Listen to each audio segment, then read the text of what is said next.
Comment le prophète, alayhi salatu wassalam, dit à l'oreille de l'écuyer du prince des croyants Ali, puisse Dieu honorer sa personne, « Je te le dis, Ali sera tué par ta main. » Je suis un homme tel que le miel de ma bonté ne s'est pas transformé en courroux, même contre mon meurtrier. Le prophète, alayhi salatu wassalam, dit à l'oreille de mon serviteur qu'un jour il séparerait ma tête de mon cou. Le prophète, alayhi salatu wassalam, par inspiration divine, informa mon ami qu'à la fin, ma destruction viendrait de sa main. Mon ami répondit « Tue-moi d'abord afin que ce crime haïssable ne soit pas commis par moi. » Je dis « Puisque ma mort doit venir de toi, comment puis-je échapper au destin ?»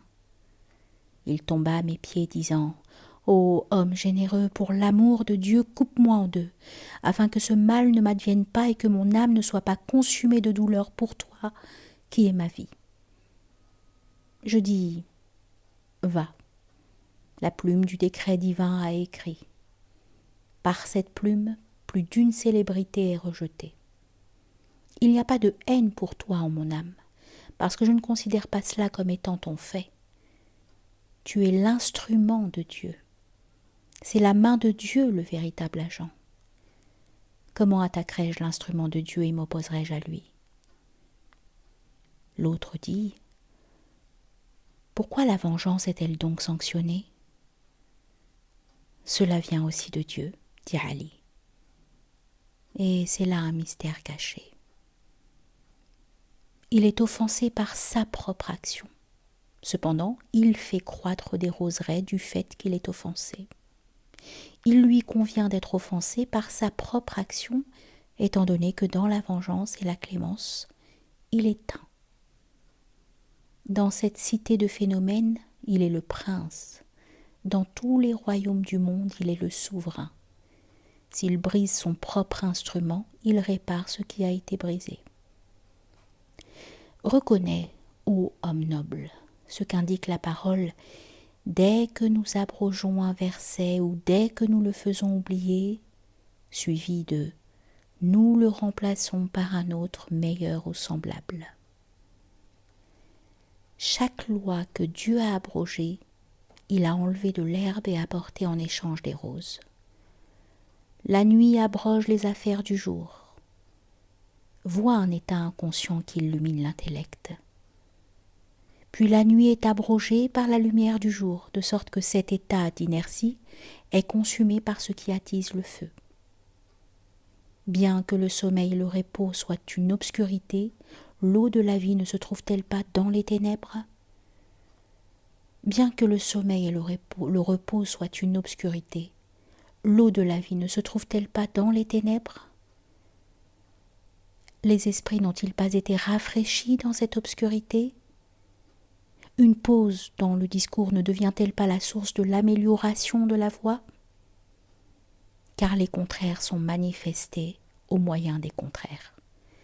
Dans l'intérieur noir du cœur, Dieu a créé la lumière éternelle. Les guerres du prophète, alayhi salatu wassalam, devinrent la cause de la paix.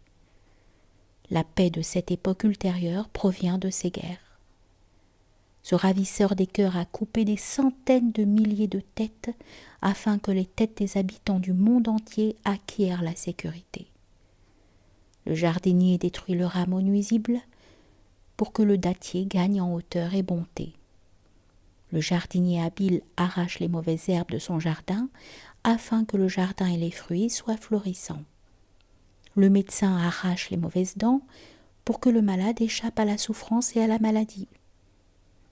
Bien des avantages sont cachés dans les défauts. Pour les martyrs, dans la mort, il y a la vie.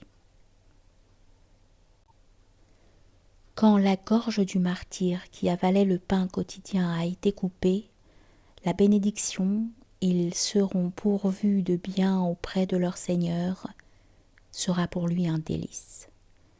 Quand la gorge d'un animal est coupée selon les rites, il en provient la gorge de l'homme et son excellence augmente de ce fait. quand la gorge d'un homme martyrisé est coupée, considère quel en sera le résultat. Juge ce cas-ci par analogie avec celui-là. Une troisième gorge naîtra, et le breuvage de Dieu et ses lumières en prendront soin. La gorge qui a été coupée boit le breuvage divin, mais seulement la gorge qui a été libérée du non et est morte dans le oui. Finis-en, ô infirme pusillanime. Combien de temps la vie de ton esprit sera-t-elle nourrie par le pain? Comme le saule, tu ne portes pas de fruits parce que tu as perdu ton honneur pour l'amour du pain blanc. Si l'âme sensuelle ne peut s'abstenir de ce pain, prends l'élixir, la pierre philosophale, et transmue ton cuivre en or. Si tu veux laver ton vêtement, ô un tel, ne détourne pas ton visage du quartier des blanchisseurs. Bien que le pain t'ait fait rompre ton jeûne, attache-toi à celui qui répare ce qui est brisé, et monte. Étant donné que sa main répare ce qui est brisé, il s'ensuit que sa brisure est certes réparation. Si tu le brises, il te dira « Allons, rends-le à nouveau entier », et tu ne le peux pas. C'est pourquoi lui seul a le droit de briser, car lui seul peut réparer ce qui a été brisé. Celui qui sait comment coudre ensemble sait aussi déchirer en deux. Quoi qu'il vende, il achète en échange quelque chose de meilleur. Il détruit la maison, il en fait des ruines, puis en un instant, il la rend plus habitable qu'auparavant. S'il coupe une tête du corps, il fait se lever aussitôt 100 milliers de têtes pour le décapiter. S'il n'avait pas ordonné la peine du talion pour le coupable, ou s'il n'avait pas dit « Dans le talion, il y a pour vous une vie », qui oserait de son propre chef tirer l'épée contre lui qui est esclave du décret divin? Car quiconque dont Dieu a ouvert les yeux sait que le meurtrier a été obligé de tuer par la prédestination divine. Quiconque est soumis à cette prédestination frapperait de l'épée même la tête de son propre enfant. Va, crains Dieu, et ne médis pas des méchants. Connais ta propre impuissance devant le piège du décret divin.